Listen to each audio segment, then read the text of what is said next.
public speaking and 5 times TEDx speaker, and also an extremely motivational personality. So if you allow me, I'd like to introduce you to the stage, Mr. Mohammed. I believe you have your mic.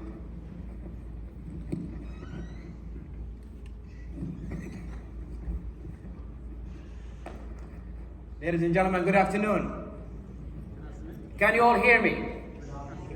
All right, let's do a little bit of an exercise to get you all pumped up. Anybody here who's born in January, February, or March, please stand up. If you're born in January, February, or March, please stand up. Now, while standing, I want you to put your hands like this. And just keep a distance. Now, anybody here born April, May, or June, please stand up. If you're born in April, May, or June, please stand up. Now, I want you to put your hands like this. Just clap them together. Okay, it's not down like here, no, just keep your hands up here. There you go. Anybody who's born in July, August, or September, please stand up. Now, while standing, I want you to put your hand like this. Fantastic. Anybody who's born in October, November, December, please stand up. And anybody who's still seated. Now, for those last group, put your hand like this. All right. Everybody pause. Nobody moves.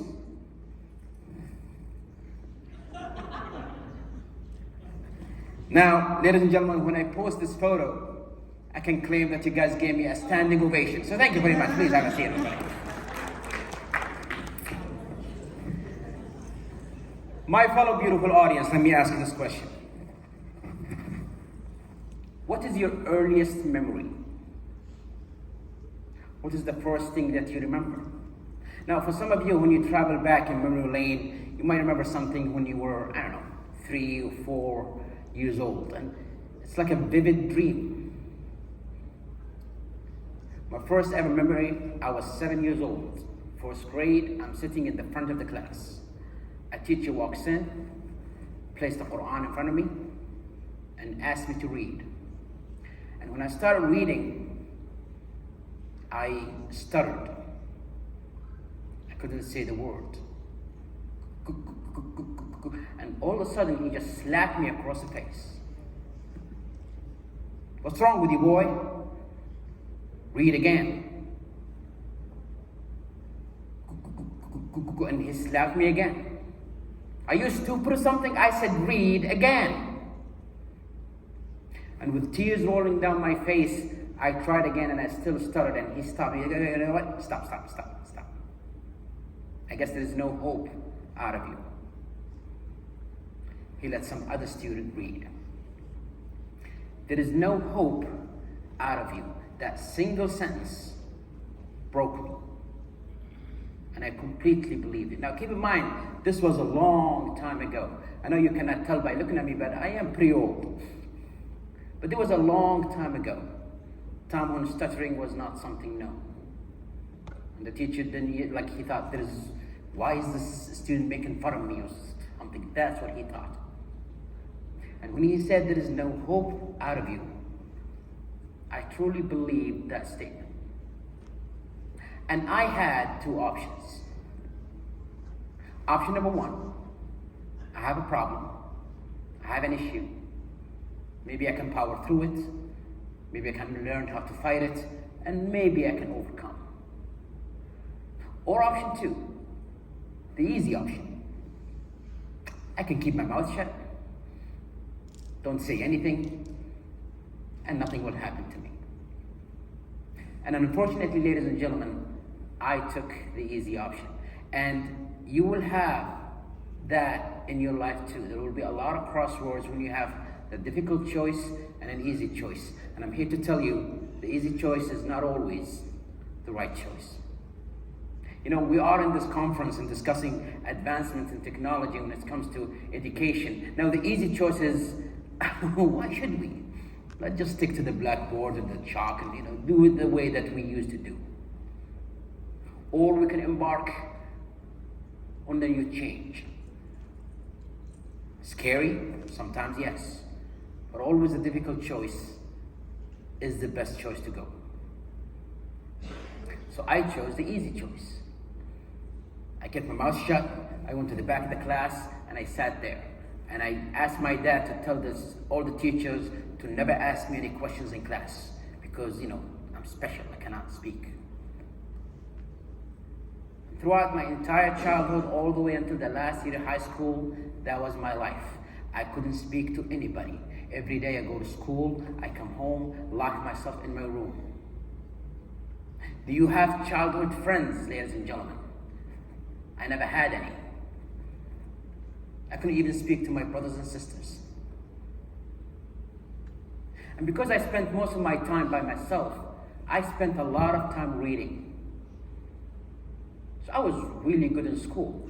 One day, last year of high school, I remember I was leaving the school and a student tapped me on my shoulder. I looked over and he's a fellow student in my class. He said, Muhammad,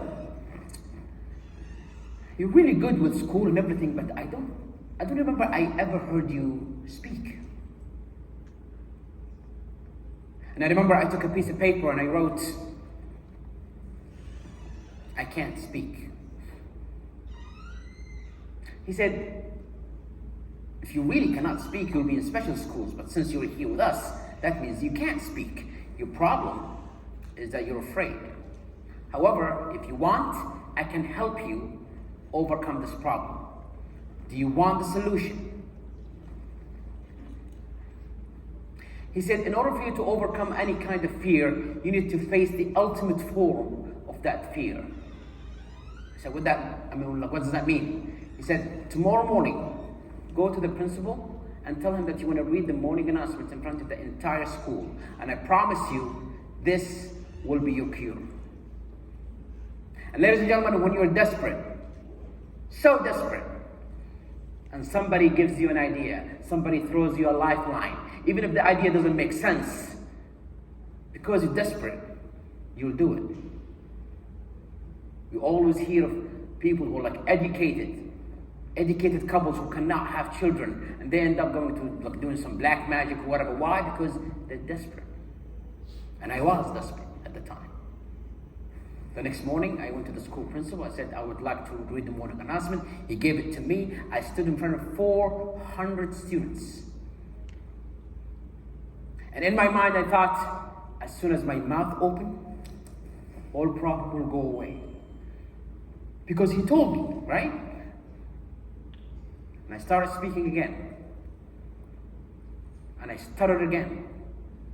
And I still remember to this day, 400 students, everybody was laughing at me. To this day, my nickname in high school is the broken radio. And I felt so small and so insignificant. The one thing that I've been avoiding my entire life, I voluntarily walked right into it. Why? Because somebody gave me an advice. During recess, I went to the same student. Said, Allah Jazaak khair. Are you happy now? Is that what you wanted to see? You wanted to see everybody laughing at me? Are you satisfied now? He said, Muhammad, success doesn't happen from the first try. And this is true for everybody, ladies and gentlemen. If you ask anyone who is successful, anyone who made a name of himself or herself, they're going to tell you it wasn't easy. They had to fall once and twice and 3 times and 10 times. When we're building softwares, we have a beta version and a 3rd version and a 4th version, because nothing works from the first time. We always need to try again. He said to me, go back and speak again. And like an idiot, I listened to him again. I stood in front of the entire school. The next day, I spoke, I stuttered again. Everybody was laughing. I stood the next day, I spoke, I stuttered again. Everybody was laughing. But I noticed some of the words that I used to stutter in yesterday, I don't anymore. So he was right. This is working. It just needs time. And from that day on, I got hooked. I was in the theater group. I was like speaking anytime I can, because for me, that was my cure. That's what I have to do to cure my problem. And when I was in the theater group, I always insisted to do a comedic role, because I thought to myself, hey, if they're gonna laugh anyways, they might as well laugh with me and not laugh at me. I finished high school. I got a scholarship to study in the United States in Arizona State University in Tempe, Arizona. Every morning, I go to school. At night, I go to stand-up comedy clubs, and I do open mics. Sometimes I do great, sometimes I bomb, but I didn't really care. And after 4 years, the stuttering was completely gone, and I was cured. I came back. I got a job as a software engineer in a big company here in Saudi Arabia. And for the first few years, I thought to myself, I need to really focus on my work. The speaking thing, that was just a hobby that I do. I need to really focus on my work. So for 5 years, I stayed away from speaking. I never took the stage ever again. And I was working really, really hard on my job. During the time, I was working on a very important project, and by the end of it, they asked me to present this to the board of directors.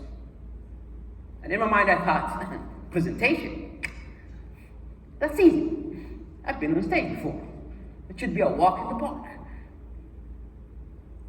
I prepared my presentation, I stood in front of the audience, and I started speaking, and I'm stuttering again. Worse than before. To the point that my boss actually stopped me midway and said, it's okay, I'll take over. Why, ladies and gentlemen, everybody here, everybody in this world is created uniquely. You have a talent that nobody else has. You know something that nobody else here knows. And the same for you, and the same for you, and the same for everybody. God created you with a talent that nobody else in this world has. However, if you don't practice it, if you don't sharpen it, if you don't improve yourself in it, don't expect it to lay around just waiting for you to pick it up whenever you want. You will definitely lose it. And I have lost my talent. I need to go back on stage again. I needed a venue where I can do this. And that's when I searched around and I found something called the Toastmaster Club. Anybody here know what Toastmaster is? Raise your hand if you do.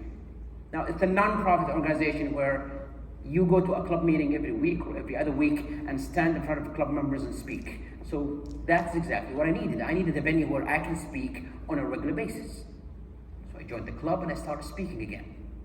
And I'm getting my mojo back. You know, things are working fine. During the first year, the president of the club at the time told me, you know, Muhammad, you're a really good speaker. Have you ever thought of competing? I said, what the hell is competing? He said, well, every year there's a competition. You compete at the club level, and if you win, you compete at the area level, and if you win, you compete, for example, on the Eastern Province level, or the Riyadh Province level, whatever, and then you compete at the country level, and then you get to represent Saudi Arabia on the finals. I was like, well, let's not think about the finals now. All right, fine, I'll do it. So I decided to do the competition for the first time in 2010. I wrote a good speech, I did the competition, I won the first round. When I got to the second round, I lost. I got second place. Would you hand me that glass, please, sir? No, the glass, yes. And when I lost, ladies and gentlemen, I don't know if you can tell this about me, but I was a sore loser. I didn't take it very well. I remember that day in 2010, in a hall just like this, I was sitting in the back with my second place trophy, you know, the small and tiny one. And I'm just like hating myself.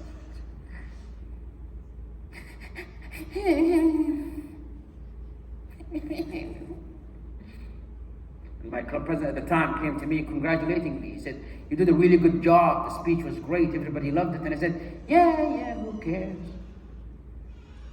What's wrong? He said, "Well, it's second place."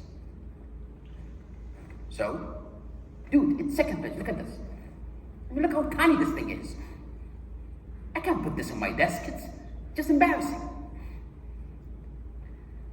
And he said something that I will never forget. He said, "Muhammad, if what you're looking for is a piece of glass, a trophy, I'll take you now and I'll buy you one. Pick the biggest one you want, I'll buy it for you. If that's what you're after." My fellow audience, we work in the education business. And we've seen a lot of product here today. And yes, there will be a lot of incentives. The incentives of making money, the incentives of going global, and all of that. But we should not forget the core reason why we're doing this. We're doing this to raise the next generations of people. Our kids. We need to give them the best education that they should have. The money and the fame and all that stuff will come later. But when you focus on a noble cause, you will reach in places that you never thought that you would. He kept asking me. He said, "What do you want? Why are you speaking?" I said, "Well, I'm just having fun." He said, "No, you're not just having fun. Because if you were just having fun, then it should not hurt when you lost. But you want something more. What is it?" I said, "I don't know." He said, "No. What is it? You should have a tangible and measurable goal." Ladies and gentlemen, sometimes we don't even know what we're aiming for. I was speaking once in a college graduation in London, and it was an engineering college. So while I'm speaking, I kept asking the question to the audience, "Where do you see yourself in 5 to 10 years from now?" And one student stood up and he said, "I would like to be a successful engineer." "All right, how about you, ma'am?" "I would like to be a successful engineer." "All right, how about you, sir?" "I would like to be a successful." And I was fed up with the answer, because how do you know? How do you know that day when you wake up and say, "Yep, today I am a successful engineer"? There is no measure. And when there is no measure, it's easy to quit when things get a little bit difficult. He kept pressing me, asking me, "What is your target?" And I thought about it for a minute, and then I said, my target is one day, I don't know when, one day, I want to speak to 1,000 people. If I stood on a stage with 1,000 people in the audience, for me, that's what success is. He looked at me and he said, "If this is really a target that you have, one day, I don't know when, but one day you'll make it all the way to the finals, to the world championship, and you will speak in front of thousands." And then he handed me a piece of paper and a pen. And he said, "Write your acceptance speech." I said, "What acceptance speech?" He said, "Write the acceptance speech that you're going to say when you win the world championship." He's so crazy. He said, "No, write it. Because when you write it, you'll believe it. And when you believe it, God will make it happen." My fellow beautiful audience, sometimes we say to ourselves, "You know what, we're going to try to do so and so." When you say, "I'm going to try," you're giving yourself an excuse. When things get too hard and too difficult, you quit. Why? Because I'm just trying. But if you say, "Inshallah, one day I will get there," I don't know how long it's going to take, and you're going to fall a lot of times in the way, but you will get there. God will make it happen. I wrote the acceptance speech. I kept it in my pocket. That was back in 2010. And every year after, I kept on competing. But I'm not competing for the piece of glass. I'm competing because I get a chance to say a message to the audience. Hopefully someone's life will change because of something that I said. In 2014, I worked so hard on a speech that I thought this is the best thing that I have ever done in my entire life. I swear, like as soon as I finished writing, I was like, "Oh my God, this is just fantastic." It was literally my masterpiece. And I thought, this is it. This is the speech that will take me all the way to the top. I did the competition again. I won the first round, the second round. When I got to the third round, I lost again. And when I lost, I was crushed. Not because I lost. I was crushed because this is my best work. And my best work is still not good enough. Ladies and gentlemen, have you ever had that feeling before? You do something and you think you put your entire life and soul into it, and then it's still not good enough. And then you start asking yourself, am I in the wrong place? Am I in the wrong profession? Am I wasting my life? Am I wasting my time? I sat in the back of the room again, sobbing like a little child. My club president at the time came to me, congratulating me, and I said, dude, this is the best I could do. And even my best is not good enough. Then maybe I should just quit. He looked at me and he said, if you believe this is the best that you can do, you'll stop living. You'll stop enjoying your life. Always remind yourself, my best is yet to come. And this is a lesson to all of you, ladies and gentlemen. When you do something, no matter how spectacular it is, don't convince yourself this is the best that you can do. Tell yourself, I can do better. I don't know when, but I can do better. Because that will give you an edge. That will give you a motive to even try even further. In 2015, I did the competition again. I reached to the level of Saudi Arabia competition, and I got second place. But I was happy, the second best speaker in the country. That's not too shabby, right? 2 weeks before the finals was supposed to be taking place in Las Vegas in the United States. 2 weeks before the finals, the guy who won first place was from here, from Riyadh. He called me and he said, Muhammad, do you have a visa to the United States? I said, yeah, I do. Why? He said, well, I kind of have an emergency. My dad is a bit sick and I cannot leave him behind, so I'm going to drop out. Since you're the second place winner, you're going to take my place. I only had 2 weeks to prepare. And I'm going to compete with winners from all over the world. There is no way I'm going to win. I told him, can you give me some time to think about it? He said, well, you have 24 hours.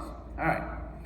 It happened that on the same day, I'm meeting my club members again. So I'm sitting in that room in the back, and I'm not even paying attention to the meeting because I'm thinking about that phone call. And at the end of the meeting, my club president at the time, her name is Fatin, she came to me and she said, Mohammed, you seem like you're out of place. Is everything okay? So I told her about the phone call and the first place winner dropped out and now they want me to go win, but I'm not ready and I'm not going to go there and make a fool of myself. I think I'm going to drop out too. She said something I will never forget again. She said, Muhammad, in everybody's life, there are some chances that will come only once. And if you let it slip, that chance will not come back again. And when you have such chances, ladies and gentlemen, that will come your way only once, sometimes you might think, I'm not ready. I don't have it in me. I'm not prepared. But guess what? Say yes. You can figure out a way to do it later, but don't let that chance get away. She said to me, say yes, we'll help you. I said, Fatin, I'm not even ready. I said, do it, just say yes. We'll do whatever it takes to help you. So I said yes. And for 2 weeks, I'm drafting a speech, I'm writing, I'm rehearsing, I'm doing it all. I fly to Las Vegas, 100 contestants from all over the world, and me. They do a draw, they put us in 10 groups, each group competes. I win my group and now I'm in the finals. And when you are getting so close to that little piece of glass or whatever you want to achieve, sometimes, ladies and gentlemen, sometimes you might forget your true calling. You might start to get attached to the material things again. And I'm not gonna lie, I did. When it was so close to me, I can taste it. I can smell it. It's like right there. You forget why you're speaking in the first place. The day comes, the final competition. 10 speakers. They took us in the back of the room, in the green room. And in there, they had a big flat screen TV on the wall. And they do a draw to like determine who's gonna speak first and who's gonna speak last. I was the last speaker, which is good and bad at the same time. It's good because if you do well, people would remember you. It's bad because you get to see all the other speakers before you. And if they are any good, you might get intimidated. So we're sitting around that round table, all 10 of us, nervous. Everybody saying, I wish you good luck. And then the first speaker took the stage. And when he is on the stage, you can see him on the flat screen TV. So when he took the stage, I kept watching him and I'm thinking, oh my God. This guy is fantastic. I've never seen anything like it. The message is clear, the structure, the body gesture, everything was done perfectly. And I kept thinking, all right, maybe I'll get second place. The second guy comes in and he does even better. Okay, maybe I'll get third place. And every speaker took the stage that day did magnificent. So I stopped myself and I said, you know what, Muhammad? There is no way you're gonna win this. Give up. However, you're here. Let's remember your true calling, why you're here. You have a message you believe in and you have an audience listening. Give it your best and leave. You're not gonna win. And let's just enjoy the moment now. My turn comes. I'm coming from the back of the stage and there's a lady who opens the curtains. And while I'm standing there, I asked her, I said, how many people in the audience today? She said, 4,000 people. 5 years back, I dreamt of speaking to 1,000, and now I have 4 times as much. So when I walked on that stage and the lights hit me, and I saw everybody, I stood there and I smiled, because right at that moment I realized my dream just came true. If I win, fine.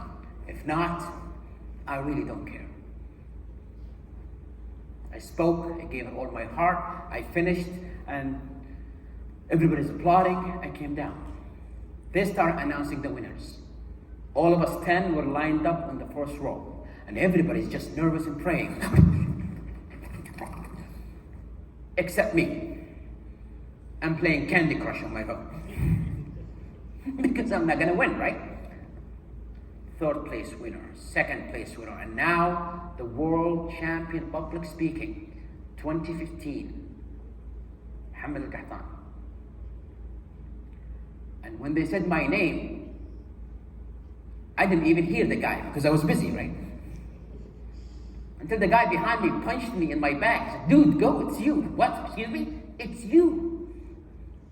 And I walked onto that stage like a crazy person. And they gave me that giant, shiny piece of glass. And they said, would you like to say something? And as I was walking to that podium, I remember the acceptance speech that I wrote 5 years back.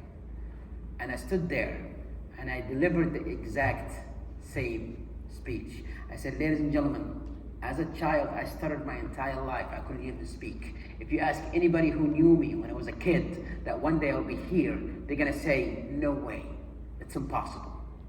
But yet, here I am. I'm not saying this as a brag, I'm just saying, impossible does not exist.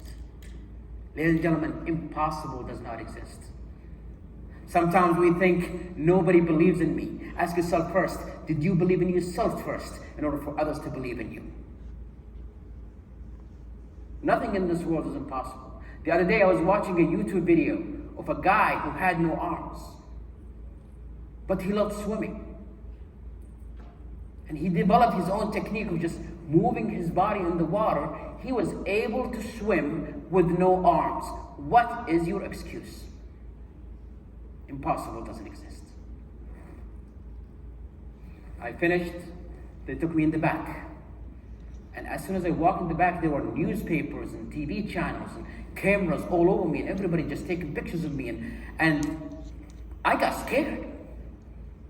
Because in 1 minute, I went from a nobody to somebody the whole world knows. And it took you by surprise, and you didn't even know how to handle it. And everybody, from these journalists to whatever, everybody was asking me the same question. Mr. Katani, what's next? I don't know. Because really, I didn't know. As I said, I thought I'm gonna go there, get my butt kicked and leave. But now I won. I don't have a vision of what's next. The interviews are over. They took me to this giant hall, just like this one. In front, there's a table. They had this, and they stacked the agenda of the conference on the table. And lined up in front of me, the 4,000 people who just watched me, they all came lining up just to take a picture with me or have me sign an autograph. My head was this big. And I'm signing autographs and taking pictures with people, and you get swarmed into this. And sometimes you forget what your true purpose is. Hey, listen, I'm famous now. People know who I am. I'm gonna speak for money now. And you forget why you're doing this in the first place. Please be careful, ladies and gentlemen. Don't let that happen to you. Remember what your true purpose of being here, of why you're embarking in the educational sector, is to help the next generation. I cannot say this enough. Let's do it for our future generation. I'm standing there taking pictures with people, signing autographs, and enjoying the fame in the moment. An hour goes by. And then a lady came to me. She was in her 50s. And I can see when she approached me, she had tears in her eyes. She came to me and she grabbed my hand. And she said, "Son, I don't want a photo.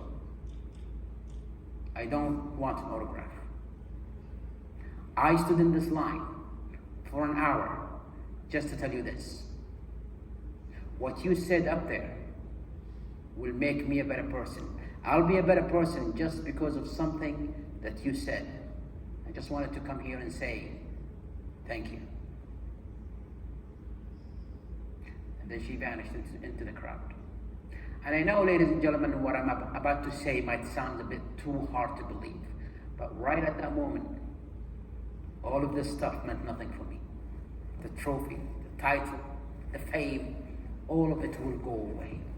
Now I know the answer to the question, what's next? Now I have the answer. The answer, ladies and gentlemen, is I want one day, maybe 5, 10, 20 years from now, I want to be seated home, watching TV, flipping through the channels. And while I'm flipping through the channels, I see an interview with a successful person, an influential person, a person who made a positive change in this world, in the community, for the next generation, whatever. And they would ask that person, how did it all begin? What was your initial spark that made you the person that you are? And I want to hear that person say, well, years and years ago, I listened to a guy, Muhammad something, and he changed me. One person.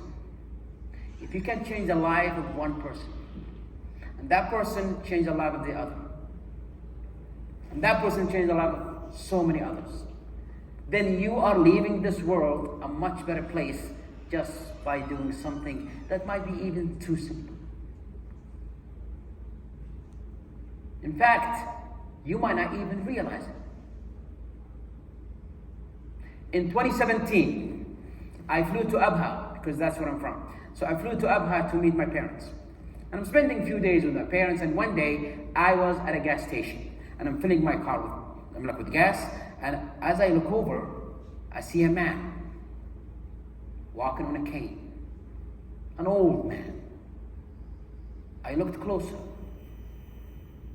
I recognized the man. It was the teacher who slapped me when I was in first grade. جيت والله جابك. But then I thought to myself, wait a minute. It's been years and years ago. I shouldn't hold a grudge. Let me just go and say hi. So I approached him, I shook his hand. I said, you were my teacher when I was in first grade.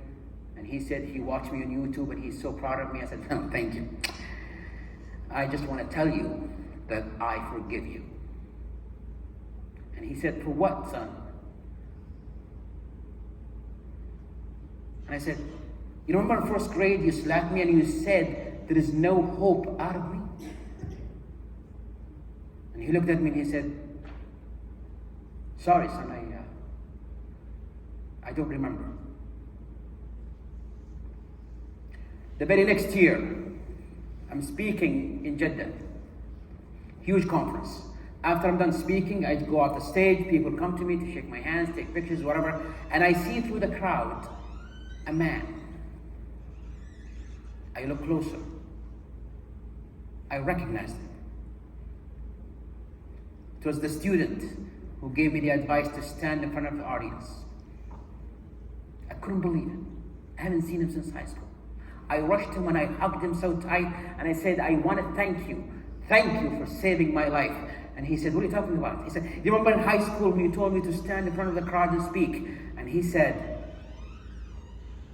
I don't remember. In both cases, you could destroy someone's life or you can save someone's life, and they both didn't remember. My fellow audience, what we're doing, especially when it comes to like education, the hard work that we do, for you years from now, you might even forget about it. But hopefully, and I hope to God, somebody will come to you and say, I want to thank you for Blackboard or whatever technology you're using. I want to thank you because it made me a better person. It made me learn much faster. And you might think, actually, I don't remember. But at least you made a legacy. My fellow audience, one day, we're all going to die. One day you're going to leave this earth. Ask yourself this question. Did you leave it a better place just by simply being here? And if the answer is no, then you're just a statistic, a number. When that day comes and people know that you passed away, there will be three types of responses. People might say, oh, thank God he's done. Thank God he's dead now. I mean, it's about time. Or they might say, okay. Or they might say, with a tear dripping down their face, oh no. Which response would you like to have? I'll leave the answer to you. Thank you so much for listening.